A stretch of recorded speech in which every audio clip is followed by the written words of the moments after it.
UN agencies and international organizations, excellencies, friends from the media, my dear Rohingya brothers and sisters, and ladies and gentlemen, Assalamu alaikum. I am happy to speak at this very important Stakeholders Dialogue in Cox's Bazar today. I would like to thank all of you for your presence and participation, active participation in this very important dialogue. I come here at a very important moment in our political history. 1 year back, we have gone through a killing spree and followed by student-led uprising to free the country from the fascist regime. Now we are ready for another transition in our political history. We have announced the time for election. It's just about a year back, we had the uprising mixed with the killing spree. And the country has come to be stable enough and ready to have the election. So we announced the election in the first half of February 2026. Interim government will be replaced by an elected government. We hope we can work out a solution to the Rohingya problem, to let them go back to their own home.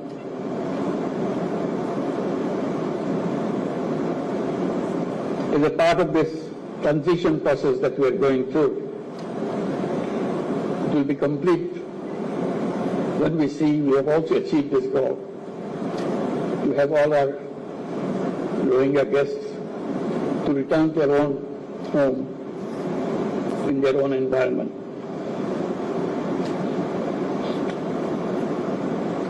On the 8th Rohingya Genocide Remembrance Day, with a heavy heart, I draw your attention to the forced displacement of Rohingyas and their exodus to Bangladesh from Myanmar. In a spate of only few weeks, in August 2017, around 800,000 Rohingyas crossed into Bangladesh. They came to Bangladesh to save their lives. Unfortunately, the barbaric attack and persecution still persists. Hence, we see fresh arrivals at our doorsteps every day.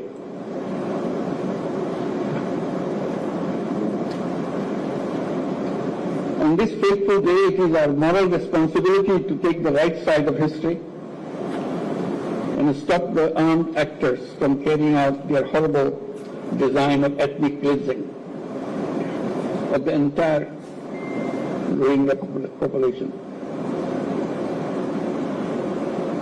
It will be a historic blunder if we wait for seeing the very last Rohingya live in Rakhine. We cannot let it happen. International commitment is to help the Rohingyas to go back to their own home.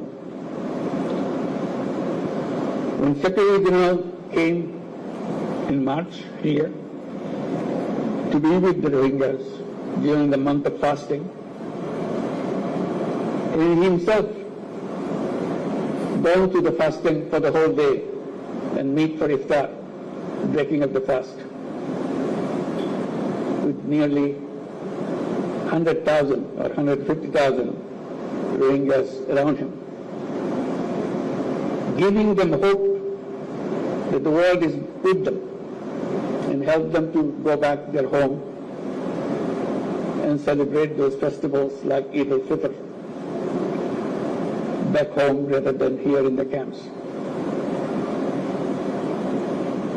We see fearful and shuttered eyes of Rohingya women and men when they appear at our doorsteps with horrific stories. The stories include, among others, systematic persecution, denial of nationality, forced deportation, mass killing, rape, inhuman torture, destruction of their properties in arson, and so on and so on. That is why in 2017, and even before that, Bangladesh opened its border to the Rohingya in a humanitarian gesture to save their lives despite resource and capacity constraints. This manifests our empathy and compassion towards fellow human beings during their gravest humanitarian crisis. We don't afford anymore to stand silent at the protected situation of the Rohingyas. Hence we urge upon the international community to undertake collective efforts to stop the Myanmar junta and the Arakan army from unleashing violence against Rohingya. Effective role of the international community is much more needed than ever before. Excellencies and distinguished guests, I acknowledge the continued support, assistance and solidarity of the donors, our partners, UN agencies, international organizations and friends across the globe to the Rohingyas sheltered in Bangladesh. We greatly value your compassion and continued partnership for the Rohingyas. Your continued support will remain pivotal and exigent until they return home. Bangladesh now hosts 1.3 million forcibly displaced Rohingyas from Myanmar. That makes Cox's Bazar the largest refugee camp in the world. In addition, around 32,000 new babies are born each year in these camps. On the contrary, only less than 500,000 of them are living in Myanmar. This picture manifests that due to continued persecution, Rohingyas continue to leave Myanmar. During last 8 years, people of Bangladesh, in particular the host community here in Cox's Bazar, have been making tremendous sacrifices. The impact on our economy, resources, environment, and ecosystem, society, and governments have been huge. I thank our host community and the people of Bangladesh for their wholehearted support and enormous sacrifices for the Rohingyas. We don't foresee any scope whatsoever for further mobilization of resources from our domestic resources, given our own challenges. The Rohingya issue and its sustainable resolution must be kept alive on the global agenda as they need our support until they return home. In that spirit of solidarity, during the last Ramadan in March this year, the Secretary General of the United Nations, Antonio Guterres, and I joined with over 100,000 Rohingyas in an iftar in Cox's Bazar, as I mentioned before. I take this occasion to thank the Secretary General on behalf of all the Bangladeshis and all the people in the camp and all the Rohingyas, wherever they are. That was a wonderful gesture he did and uplifted the morale of all the people in Bangladesh and the Rohingyas particularly around the world. You may recall that last year in the United Nations General Assembly, I made a 3-point proposition to address the Rohingya crisis.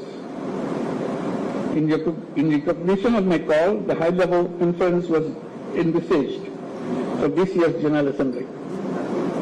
I hope that this dialogue here in Cox's Bazar will contribute substantively to the conference in New York in shaping the roadmap for an expedited and permanent solution of the Rohingya crisis.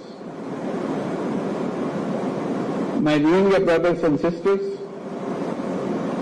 Bangladesh supports and is working relentlessly for a sustainable solution to your crisis. This dialogue is aimed at amplifying your voice in rolling out a roadmap towards early, voluntary and sustainable return to your homeland.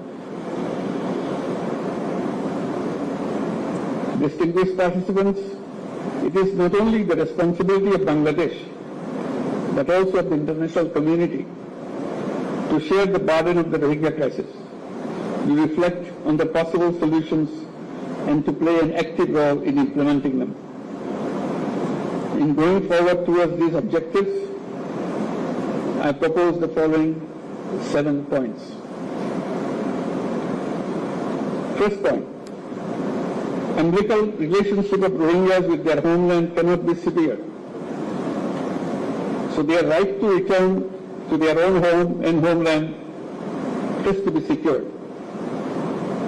Therefore, we urge all parties and partners to work hard for charting a practical roadmap for their speedy, safe, and dignified, voluntary, and sustainable return to their homes in Rakhine as soon as possible. We must not be held hostage to mere rhetoric. The time is for action right now. Second point, undiminished contribution of donors and humanitarian partners is essential to ensure continuity of life-saving programs. We make an appeal to the international donors to enhance their commitments in order to fill out the fund gaps in the joint response plan of 25-26. At the same time, we urge the stakeholders to undertake consolidated efforts for adequate and sustainable funding for future as well. Third point, all acts of violence against Rohingya must cease immediately. We urge upon the Myanmar authorities as well as the Arakan army to ensure safety, security and livelihood of the Rohingyas. They should make sure that no more Rohingyas enter into Bangladesh.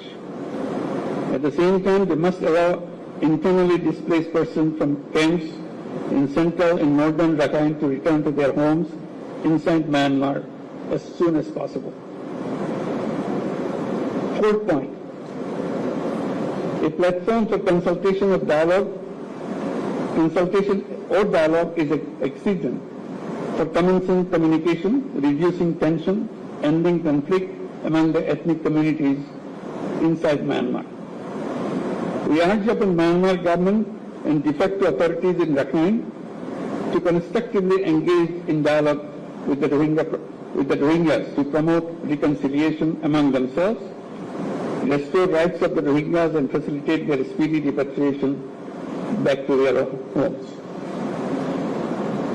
Fifth point, role of the international community, in particular ASEAN and countries in the neighborhood, is indispensable to create conducive environment in Rakhine.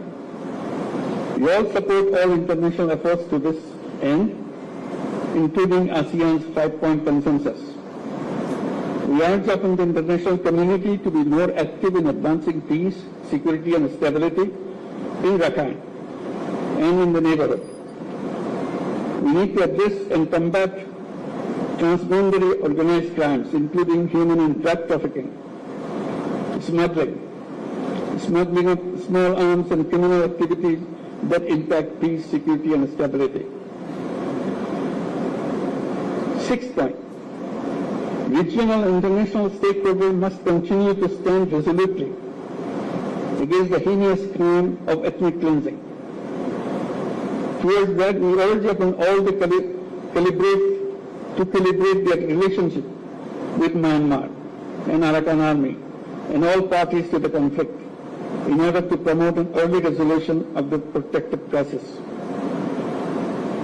Seventh and the final point, we urge upon the international community to add dynamism to the ongoing international accountability processes at the International Court of Justice, International Criminal Court, and elsewhere.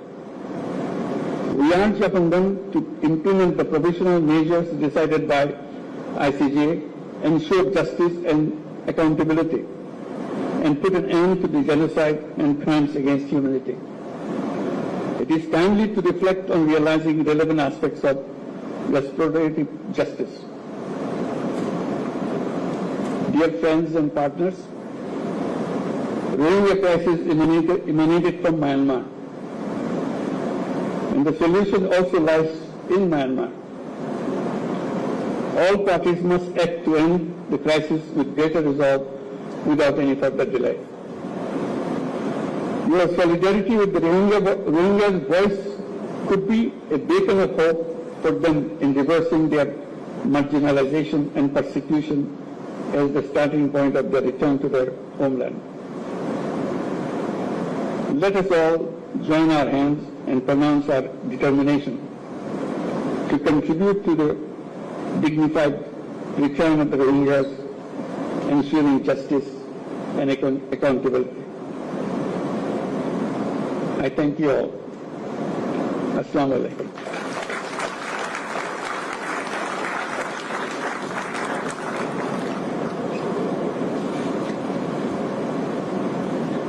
Thank you, sir, for your kind guidance and directions. Esteemed partners, now we will have a photo session at the seaside. Our colleagues will usher you all. Honorable Chief Advisor of the Government of Bangladesh will join us soon for photographs. With this, I thank you all.